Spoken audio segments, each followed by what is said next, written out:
श्रद्धावान भक्तगणांनो, छत्रपती शिवाजी पेठ जत येथील अत्यंत जागृत व नवसाला पावणाऱ्या श्री मायाक्का देवी व श्री भाग्यवंती मातोश्रींच्या मंदिराचा जीर्णोद्धार सुरू आहे। या पवित्र कार्यात भक्तिभावानं सहभागी व्हा।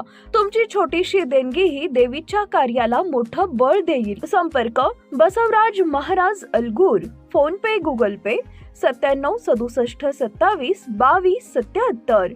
देवी भक्तांनी एकत्र येऊन हे पुण्य कार्य यशस्वी करावे ही नम्र विनंती। नमस्कार, मी माया। आपण पाहत आहात BBM न्यूज। पाहुयात आजच्या काही ताज्या घडामोडी। कुपवाडमध्ये दुहेरी हत्येने सांगली जिल्हा हादरला। दारात कचरा टाकण्याच्या किरकोळ वादातून पती पत्नीवर जीवघेणा हल्ला। पत्नी मनीषानंतर पती मोहन केसरेकर यांचाही उपचारादरम्यान मृत्यू। कुपवाडमध्ये दारात कचरा टाकण्यावरून झालेल्या वादातून पती पत्नीवर करण्यात आलेल्या जीवघेण्या हल्ल्याने आता गंभीर वळण घेतलेलं आहे।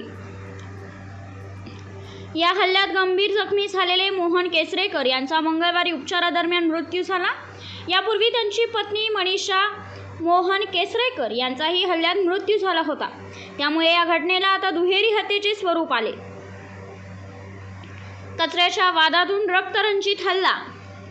कुपवाड परिसरात दारात कचरा टाकण्याच्या कारणावरून फरीद अब्दुल शेख आणि केसरेकर कुटुंबियांमध्ये वाद झाल्याचे समोर आले आहे।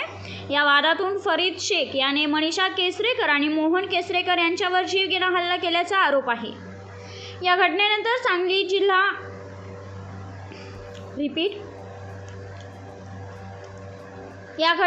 सांगली स्थानिक गुन्हे अन्वेषण शाखेच्या पथकाने संशयित आरोपी फरीद शेख याला अटक केली होती। उपचार सुरू असतानाच मोहन केसरेकर यांचा मृत्यू। हल्ल्यात गंभीर जखमी झालेल्या मोहन केसरेकर यांच्यावर मिरज येथील शासकीय रुग्णालयात उपचार सुरू होते। मात्र उपचारादरम्यान मंगळवारी त्यांचा मृत्यू झाला। त्यांच्या मृत्यूची माहिती मिळताच रुग्णालय परिसरात नातेवाईकांनी नागरिकांची मोठी गर्दी झाली। फास्ट ट्रॅक कोर्टात खटला चालवण्याची मागणी। या घटनेनंतर संशयित आरोपी विरोधात कठोरात कठोर कारवाई करण्याची मागणी जोर धरू लागली आहे। या प्रकरणाची फास्ट ट्रॅक कोर्टात सुनावणी होऊन आरोपीला लवकरात लवकर फाशीची शिक्षा द्यावी अशी मागणी करण्यात आलेली आहे। किरकोळ वादाचा दुर्दैवी शेवट, परिसरात संताप।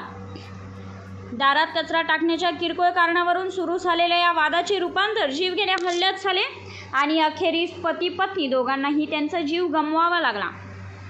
या घटनेमुळे कुपवाडसह सांगली जिल्ह्यात हळहळ आणि संतापजनक वातावरण निर्माण झालेलं पाहायला मिळत आहे। आरोपी विरुद्धचे आरोप न्यायालयीन प्रक्रियेत आहेत, त्यामुळे अंतिम दोषसिद्धी होईपर्यंत त्यांना संशयित आरोपी म्हणूनच संबोधले जाईल। Bureau report, BBM news network. मुख्य संपादक बसवराज महाराज अलगूर। बातमी आणि जाहिरातीसाठी आमच्या चॅनलला लाईक आणि सबस्क्राईब करा। धन्यवाद।